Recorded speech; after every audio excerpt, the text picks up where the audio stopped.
për të gjithë personat të cilët janë në lidhje, Po.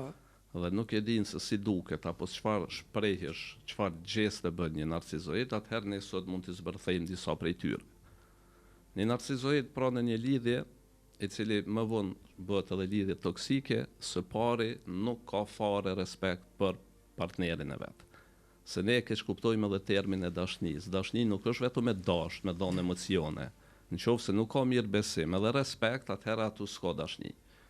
Këto janë krejt pallavra që jo ne du, po nuk më i pa to, po ti s'pe respekton, nuk shtron dhun, po dashnia ka që ato, se ka që ato dashnia. E para në dashnia është respekti.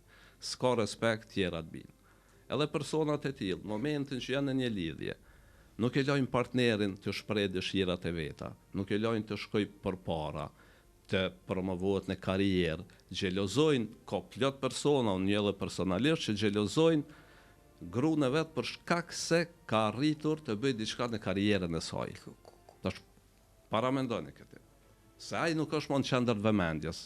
Personi ose për marrë këtë rast mashkullin, personi identifikohet si burri i kësajna, e ka kupton.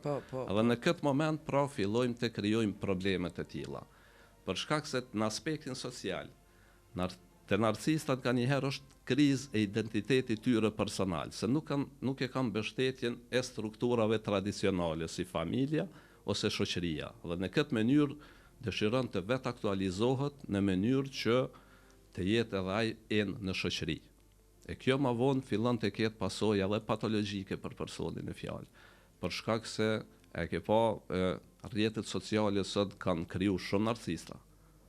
Po. Të dy gjinive. E merr e bën një foto të mirë, e poston në rrjetet sociale, i merr disa komente pozitive dhe fillon thjesht me t'i vetja shumë qef. Edhe fillon me injoru edhe të tjerët.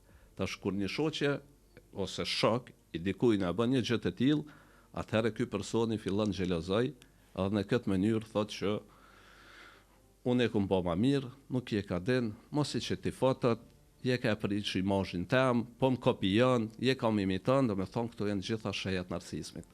Për shkak se dëshiron ti me qenë dominues.